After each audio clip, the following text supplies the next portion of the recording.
This is my first live Substack, and I thought I'd just check in. I've been thinking about a lot of things and some scary things. I think maybe a lot of you might relate to this, but I've been waking up at night, deathly afraid of death because I've realized that someday it's going to happen. I mean, it's really going to happen. I'm 67 now, and who knows how many years I have left, right? Who knows how many years any of us have left? It could go in a split second.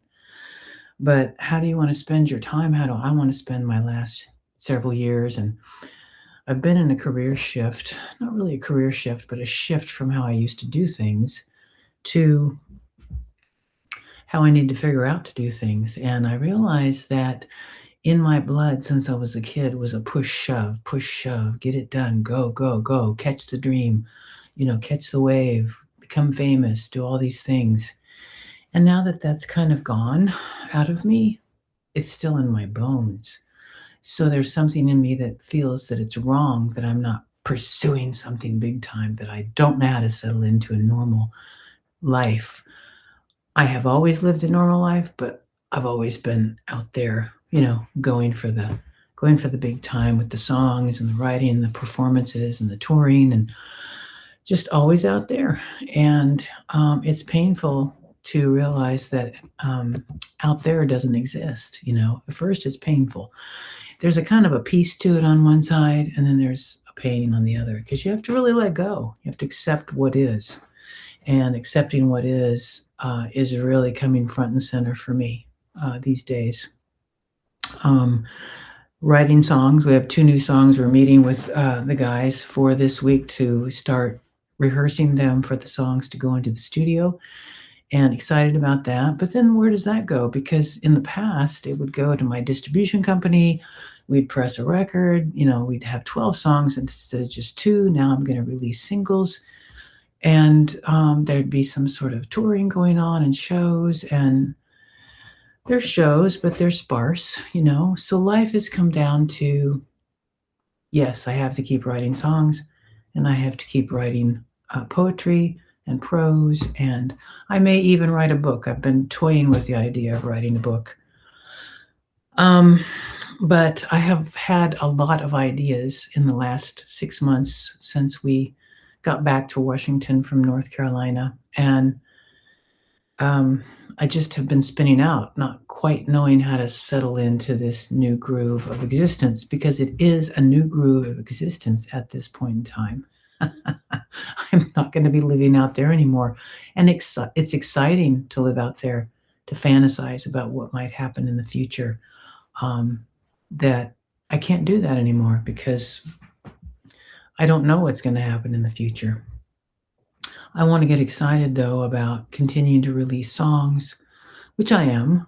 I just wish I could perform more because I love to sing. So one of the things we're going to try to do is perform online. It's not quite the same, but we could do some of that. But the main point of this little talk, or this little sharing, is to, I know that many of you have suffered with life changes, big life changes. It's like this. And I've realized that this is a deep, traumatic thing for anyone to go through, to begin to let go of things. I've got boxes of stuff that I want to go through and get rid of, because who's going to want it? I'm very afraid of change. I'm like a cat, even though I've had change all my life. I think that's one of the reasons I'm afraid of it. It's uncomfortable for me, is because it's always hard. It was always scary. Growing up, I was never in a house for more than 6 months, except for my last year in high school. I was in a school for a year. Yay! So I never really set roots down anywhere. And for touring and getting out there with the music, that was a good thing, because I was used to that kind of life. But nowadays, that life is too hard. The little girl in me dreams of continuing, but I have to put her in her place, because that's not something that I want to do anymore. It's really hard to be on the road and all of that, especially at 67 and Rob 72. So settling down into the what is. Would love to hear your comments on settling down into the what is. I've been listening to some Eckhart Tolle and also some Jayasara. She's a nun, and there's another nun that works with her on a channel where they record the great masters, and there's some great spiritual Buddhist teachings, Hindu, Christian mystics, everything. It's just wonderful stuff. And that's been keeping me sort of grounded and teaching me more deeper meditation techniques to come out of this head. This is where it all is, right? And to just come into the present moment. And both Eckhart Tolle and all these masters that Jayasara reads, they're always talking about that, coming into the present moment, because the past is gone, right? It's just memories. It's nothing. It's gone. It doesn't exist anymore. And the present doesn't exist because we're not there yet. And this moment is existing, but there's no way. It's constant flux from past. It's now what I was saying a few minutes ago is past. Now we're going to the future. It's constantly moving from the present to the future. So a lot of trying to grapple with all that and come to terms with it and find my mojo now. My mojo is still deeply rooted in songwriting and giving and producing and writing. But how not to live out there with it? How to just do it from home. Also, the few shows that we have that will come along, and to be happy. To try to be happy without living out there is a new paradigm for me, brand new. So I guess I could call myself semi-retired, which is the first time I've been saying that is this week, because I'm on Social Security, which isn't much, of course, we know that. And I have 2 clients I work with on their books from home. And other than that, what is there in life, right? I'm semi-retired. Oh my God, I can't believe it. But it's not enough to really go crazy with. I have to be very careful when it comes to spending money in the studio. Whatever. I mean, just buying an extra this or that during the month. Thank God I don't need any more clothes anymore. The days of the fashionista are over. We still want to look nice, but don't need to spend a lot of money on Neiman Marcus and all those other fancy brands like I used to when I used to work in law firms. Anyway, would love to hear comments about how you're handling the shift in life, in any part of your life, and how you come to peace with it. How you come to peace with it. I lost my mother in February 2 years ago, and my sister in 2017, and I've lost a lot of friends over the years, a lot of friends. And it seems like, I don't know where I'm going, but in this time I have left, how do I really want to, I feel like I need to get closer to that presence, that higher power, that love, whatever you want to call it. I really need to immerse myself in that, because they talk about the wheel of life. You just keep going around and around and around in the wheel of life and your desire systems. And if you die and you have, all these things you still want to do, then you come back and get them done, and then they lose their power over you. And I mean, it's quite a in-depth study when you start really looking at the great teachings of our time. And they all lead back to this. They all go to the same place. They all start maybe in slightly different places, but then they all lead to the same place. One with God, one with presence, one with love. And you let all this go, and supposedly, I don't know where we go, because the universe is so huge. I do like one particular thought process out there that a friend shared with me a couple years ago, that we just leave here and we go to another realm where we continue to create, and we can choose to do whatever we want in that realm. We just continue to create for the good of the world, which is a really interesting concept. And there's different levels there.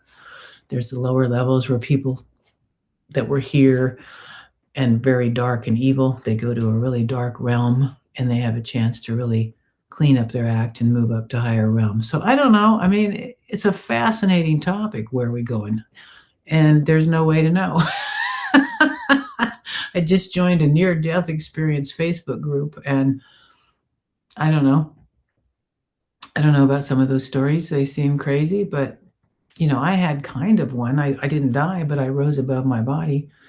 when my second husband was dying of cancer and I was laying next to his altar, and he was in the hospice bed, I kind of lifted up and I was floating above myself in this really peaceful state. We had Dalai Lama music playing in the background, and I mean, he wasn't present at all. He was in a coma, but this Dalai Lama music was playing, and I lifted up, and it was the most incredible peace I've ever felt in my life. And I said to myself, "Oh, if this is what it is, there's nothing to worry about. There's not a damn thing to worry about. All this is just shit, you know? All this is just distraction from this great peace." And so many of the teachers speak of samadhi, which is being present, having samadhi while you're here, um, not buying into the thought processes, the squirrel on the wheel constantly driving you crazy with fears and anger and frustration. And so, how do you find that peace in this world we're living in now? How do you come to peace with your upcoming, transition? Let's call it that. Death seems like such a dark word, but the transition, and it's really important after 50, 60 for sure to start looking at what that might look like for you or me. I want to get rid of a bunch of stuff like most people do. They talk about getting rid of stuff when they reach a certain age.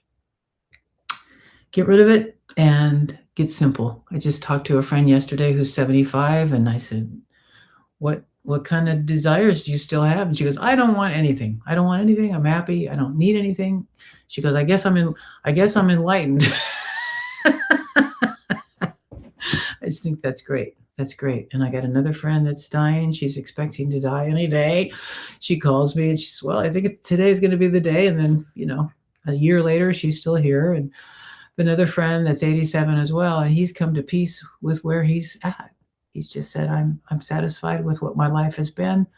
I didn't live the conventional life, and I'm ready to go if I go. He's a person that loves the world, though. He would like to stay. And I'm like, ugh. I don't know. There's a lot of great things about the world, and there's a lot of crazy, frustrating things. But anyway, I'm rambling on and on about this topic and would love to hear what you're grappling with when it comes to your time to leave. And if you've really come to that realization, because I just came to it a few months ago. I mean, we all know we're going to die, right? We have to know. It's inevitable. But to really know, to really say, oh my God, someday I'm not going to be here. Someday I'm not going to, and I don't know when that is. What do I need to do now so that when I'm laying there dying, or when I do maybe get hit by a car or suddenly have a sudden death, I won't be freaked that whatever, like I didn't finish doing what I wanted to do. I don't know if I'll ever finish what I want to do, but I certainly hope to come to peace with what I've done, come to peace with who I became, come to peace that I ended up dying a good person with all my things that I needed to ask for forgiveness from, taken care of, and all of that. So I wake up at fear at night at 2 a.m, just, I get up, I pray, I meditate, and calm down and get busy on the day. But yeah, so anyway, share with me your thoughts and all of that. And I probably will write something at some point about this. Who knows? But yeah, take care of yourselves, and hope to see some quotes, not topics, but quotes and comments in the chat or comments below the video. And hope you're all doing well on this Sunday. What a topic for Sunday, huh? So this is, again, my first time doing this, and it's pretty cool. And let's see, how do you end this thing? End. Talk to you soon, you guys.